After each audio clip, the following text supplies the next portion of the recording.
Imagine waking up to find that the rules governing your home, your health, and your car have completely changed overnight. Yeah. And the people making those rules live thousands of miles away. It is a wild thought. It really is. Welcome to the deep dive. Over the next few minutes, we are taking a massive stack of recent articles, legislative bills, economic forecasts, and, opinion pieces. Right, a huge stack. Yeah, to unpack a massive story for you. We are looking at a growing, aggressive battle over the American socioeconomic model. Right now, individual states are pulling in completely opposite directions. They really are. Some states are expanding universal health care and pushing strict environmental laws, while others are slashing regulations and rebelling against those exact same mandates. It creates a totally fractured map. Exactly. A map where doing business, owning a home, or even buying a car changes entirely depending on where you stand. Our mission today is to cut through the noise and figure out how these policies actually impact you. But, before we really get into the weeds, we need to make something perfectly clear. Right. Important disclaimer here. The sources we brought into the studio today contain highly charged political commentary. You will hear arguments from both left-wing and right-wing viewpoints. Oh, definitely. We want to be upfront with you. We are not endorsing any of these viewpoints. We are not taking sides. Not at all. Our job is simply to impartially report on the content provided in these sources. We want to unpack the original material so you can understand the ideas and the math shaping this massive national debate. Perfect. So we have a packed roadmap for you today. We do. First, we will look at how state-level policies on health care and housing are causing massive financial and demographic shockwaves. Yeah. Then we will explore how state environmental mandates are sparking interstate rebellions. That part is wild. It really is. And finally, we will review what top economic forecasters predict for the future of your wallet. Let's start with the financial reality of expanded healthcare. Let's do it. I was looking through our sources, and California's recent moves really stood out to me. They recently expanded their full-scope medical program, right? They did, yeah. It looks like they totally removed the restriction on undocumented immigrants. Yes, that took effect on January 1st, 2024. California expanded the program to include all income-eligible undocumented immigrants. Wow. It grants them free, unrestricted health insurance. The state actually started this process a while back in 2015, focusing on children. Okay, that makes sense. Then they gradually added young adults. After that, they included seniors. Now they have finally included adults between the ages of 26 and 49, which covers the largest remaining demographic. Wait, but if federal law strictly limits using federal Medicaid funds for undocumented immigrants? Right, except for emergencies. Right, except for emergency room visits. How does California legally pay for a massive program like this? What's fascinating here is the sheer financial math of this policy shift. The short answer is they do not use federal money. Oh, really? Because federal law forbids it. California taxpayers bear the entire cost of the expansion. So the state just pays for it all? Exactly. State officials originally estimated this program would cost somewhere between $2 billion and $4 billion every single year. Okay, that is a lot of money. It is. However, that cost has skyrocketed. The sources show it surged to an estimated $9.5 billion. $9.5 billion. Yes. That is a massive jump from the original estimate. How does a state budget just absorb an extra $5 or $6 billion out of thin air? It doesn't absorb it easily. The financial strain recently forced the Newsom administration to notify the state legislature that it needs to borrow $3.4 billion. Borrow it? Yeah, they had to take out a loan just to cover these unexpectedly high medical expenses. Oh, wow. When a state borrows billions for one program, it heavily impacts other areas. You have to ask what infrastructure projects or public services might lose funding down the line to pay off that debt. And looking at our stack of articles, California is not alone in this. Other states tested these exact same waters and ran into similar brick walls. Right. Over in Oregon, they launched the Healthier Oregon program. It offered full Medicaid-style coverage to undocumented immigrants. State officials expected high enrollment, but they got a massive wave. A huge wave. They hit over 100,000 enrollees by mid-2024. Illinois offers an even sharper warning sign. They introduced similar healthcare programs specifically for undocumented seniors and adults. But the surging costs quickly hit $1.6 billion. Which is a huge hit to the budget. It is. That massive price tag actually forced state officials in Illinois to hit the brakes. They had to pause new enrollments in 2023 because the state simply could not afford to keep adding people to the system. It reminds me of trying to fit 50 people into a 20-person lifeboat. The intentions might be good, but the physical capacity just is not there. It requires a massive logistical leap. Think about the basic math of policy making. How do states balance the clear desire to provide universal human services with the hard reality of fixed budgets? It is a tough balancing act. When a state expands medical coverage, it does not just need more money. It needs more physical doctors, more clinic beds, and more medical infrastructure. If the resources run short, the entire system strains under the weight. Okay, let's unpack this. Because that strain is not just happening in state healthcare budgets. It is hitting housing and property rights in a very direct, personal way. Let's look at the squatter crisis in California. Oh, this is a huge topic right now. I read these articles, and it honestly sounds a bit like modern pirate law. According to our sources, California has some of the most lenient squatter laws in the United States. They absolutely do. Yeah. For instance, a squatter only needs 5 years to claim what's called adverse possession. Can you break down adverse possession for us? What does that actually mean for a homeowner? Essentially, adverse possession is a legal mechanism where someone who doesn't own a property can legally claim the title to it. Just by living there? Just by occupying it and paying the property taxes for a certain number of years. 5 years is a very short window compared to other states. That is incredible. But the more urgent issue for homeowners is tenancy rights. In California, the law grants a squatter full tenancy rights after they occupy a property for just 30 days with the owner's knowledge. 30 days. So if you go on a long European vacation or have an empty rental property, someone can move in, and after a month, they are legally considered a tenant. Yes. And once they have those tenancy rights, property owners cannot use what the law calls self-help evictions. Self-help evictions. Meaning what? Meaning you cannot just go over there and change the locks. You cannot turn off their water or shut off the electricity to force them out.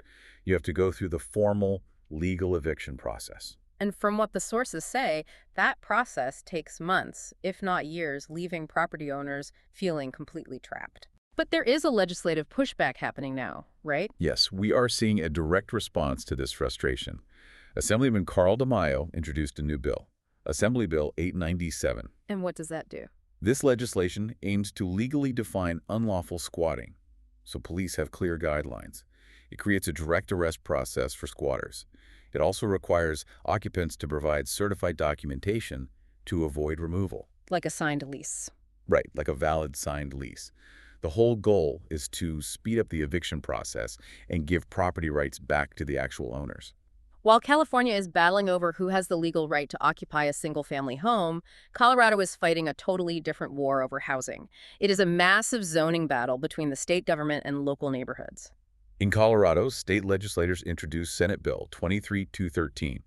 This is a highly controversial overhaul of the state's land use code. The state basically wants to override local municipal zoning laws. Overriding the cities. Yes. They want to force individual cities and towns to allow what they call missing middle housing. And missing middle housing means things like townhomes, duplexes, and accessory dwelling units. Right. Which most people just know as backyard studios or granny flats. The state wants to force cities to allow these in areas that were previously zoned strictly for single-family homes. The state is essentially stepping in and playing SimCity with local neighborhoods. They are also trying to stop cities from enforcing occupancy caps based on whether the tenants are related.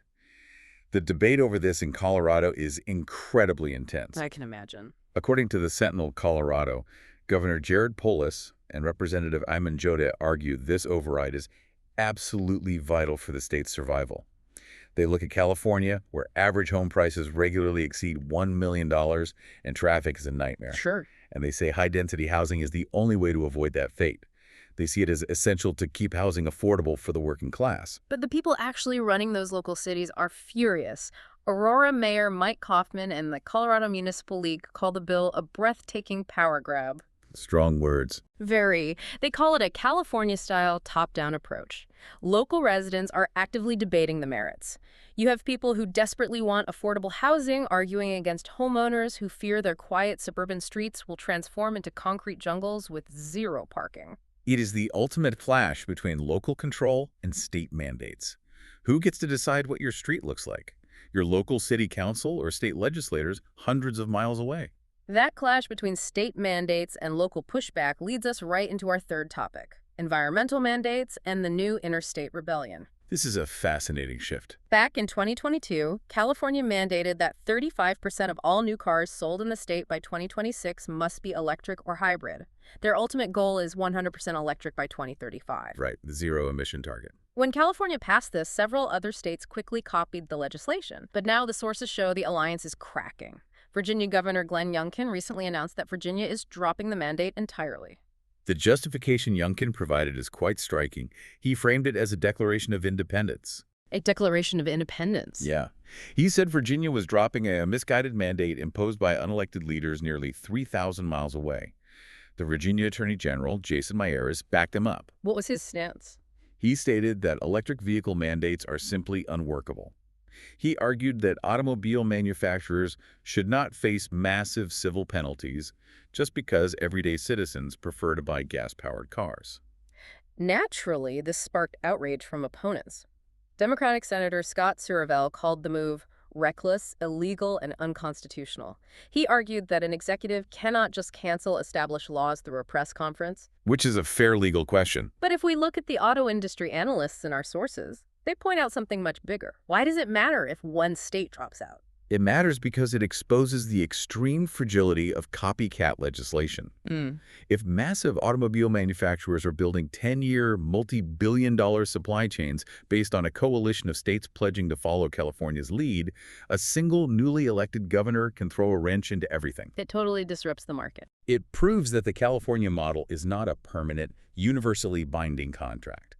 It creates chaos for corporate planning. And the environmental battle extends way beyond just cars. Look at the legal war on the oil industry currently unfolding. Yes. Following California Attorney General Rob Bonta's lawsuit against major oil companies for climate change damages, ExxonMobil fired back with a massive lawsuit of their own. They filed a defamation suit against several nonprofits and Bonta himself. Exxon alleges that these groups are using lawfare to smear their reputation. Lawfare is a term you hear a lot lately. Yeah, it pops up everywhere now. It basically means weaponizing the legal system. Instead of fighting to win a case on its actual merits, you drown your opponent in endless lawsuits and paperwork just to bleed their financial resources dry. Just burying them in legal fees. Exactly. Exxon even pointed out the timing of campaign contributions from environmental groups to the Attorney General's political campaigns, questioning the true motive behind the state's lawsuit. It really makes you wonder about the everyday consumer. How do you navigate a marketplace where the very products you are allowed to buy or the way major companies are allowed to operate change completely the second you drive across a state border? If we connect this to the bigger picture, we see these individual battles over healthcare budgets, housing rights, and environmental rules culminating in massive macroeconomic shifts. The macro view is really revealing. Opinion pieces by Victor Davis Hanson highlight the growing narrative of the California exodus. According to this view, upper-middle-class residents and business professionals are actively fleeing to lower-tax states. Just leaving the state entirely. Yes, they are leaving to escape a 13.3% income tax rate, highly strict business regulations, and public infrastructure that they feel is decaying. The sources claim this exodus leaves a shrinking tax base. The people paying the lion's share of the taxes leave, which means there is less money to pay for those escalating social welfare costs we talked about earlier. Exactly. The math breaks down. Meanwhile, Hansen points out a massive underground economy. This is a system where cash transactions completely bypass sales and income taxes, which shrinks the state's revenue base even further. It creates a severe demographic imbalance. The populations relying heavily on state-funded services expand while the revenue stream dries up. But the economic anxiety is not just isolated to state-level politics. The national forecast is just as turbulent. Here's where it gets really interesting. We also have to look at the national economic fears. We have a detailed report from the UCLA Anderson forecast. A very respected institution. Very much so. They contrast these state-level issues with proposed conservative federal policies. Economists warn that aggressive federal actions could severely shock the national Imagine finding out your economy. electric bill. How so? Is secretly Specifically, funding they the point to government's massive massive proposed spending tariffs addiction. on imported goods, pretty the shocking potential realization deportation when you of actually millions look of at the immigrant math. laborers, Well, and major imagine for a workforce second that reductions you have a driven by a savings account. new government efficiency And commission. often referred to as you swore to your family. The hand over UCLA heart forecast that spells this out money exactly was how strictly this for creates a fixing a disaster. leaking roof.